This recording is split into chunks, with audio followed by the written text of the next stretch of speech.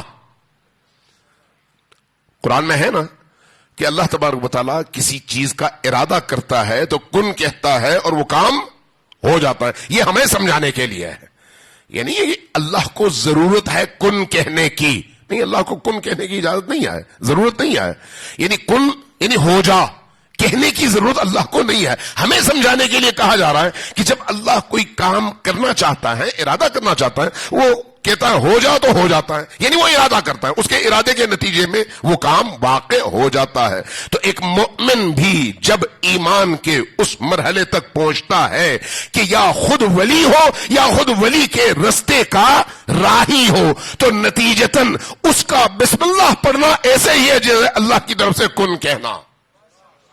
صلوات بھیجیں بر محمد و آل محمد۔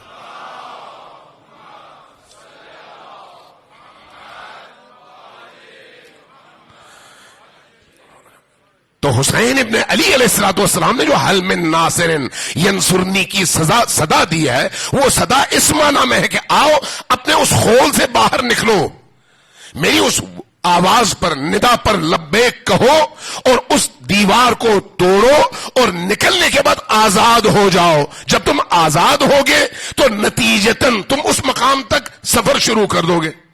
اللہ تبارک و تعالیٰ نے قرآن میں ارشاد فرمایا من یقرض اللہ قرضا حسنا، تم میں سے کوئی ہے جو قرض حسنہ دے، کس کو؟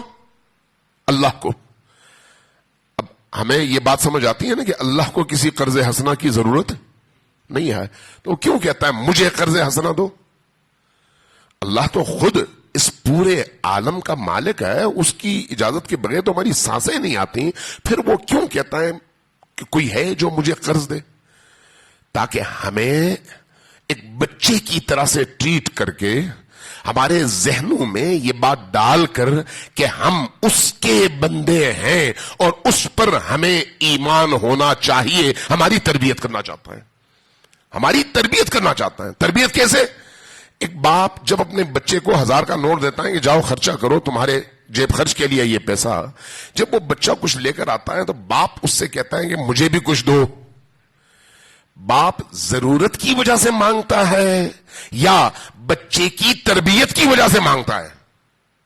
جی تربیت کی وجہ سے، چونکہ جو کچھ دیا ہوا ہے وہ باپ ہی کا دیا ہوا ہے، باپ اس سے 10 گنا زیادہ دے سکتا ہے، لیکن جب بچے سے کہتا ہے کہ مجھے دو تو بچے کے اندر ایک اعتماد پیدا کرتا ہے کہ تم اس کے مالک ہو اور وہ میری وجہ سے ہو، لیکن جب مجھے دو گے تو میرا دل جیتو گے، یعنی مجھے خوش کرو گے، یہ رابطہ مضبوط تر ہوگا۔ جیسے جیسے رابطہ مضبوط تر ہوگا، جو کچھ میرا ہوگا وہ تمہارا ہوگا۔ بچہ جب اس تصور کے ساتھ آگے بڑھتا ہے تو ایک مقام پر پہنچتا ہے، بچے اور باپ میں مالکیت کا تصور ختم ہو جاتا ہے نا، جو کچھ گھر میں ہے وہ اسی بچے کا ہے، ایسا ہوتا ہے یعنی یہی کیفیت قرآن کریم کی اسلوب تربیت کیا ہے، اللہ کی اسلوب تربیت کیا ہے۔ اللہ کیا کرتا ہے؟ اسی طرح سے انسانوں کی تربیت کرتا ہے، ائمہ اسی طرح سے انسانوں کی تربیت کرتے ہیں۔ اس لیے ائمہ ہم سے کہتے ہیں دینے والے بنو، دینے والے بنو۔ دینے والے بنو گے تو جو تم دو گے اس سے کئی گنا ہم سے لو گے، لیکن اس کے لیے کیا ضروری ہے؟ شناخت، کیا ضروری ہے؟ ایمان، کیا ضروری ہے؟ معرفت، کہ تمہیں یہ معلوم ہوگی جو ہم کہتے ہیں وہ سچ کہتے ہیں، جو تم دو گے اس سے کئی گنا تم واقعی لو گے۔ اس لیے یہ ذہن میں رکھیں، ائمہ سے جو ہمارا رابطہ ہے، اہل البیت سے جو رابطہ ہے، وہ معرفتی رابطہ ہونا چاہیے، نیاز مند اور ضرورت مند والا نہیں۔ ضرورت مند والا رابطہ ہندو بھی رکھ سکتا ہے، ضرورت مند والا محتاج والا رابطہ سکھ بھی رکھ سکتا ہے، یہودی بھی رکھ سکتا ہے، کوئی اور بھی رکھ سکتا ہے، لیکن جب ایک مولائی ہو انسان،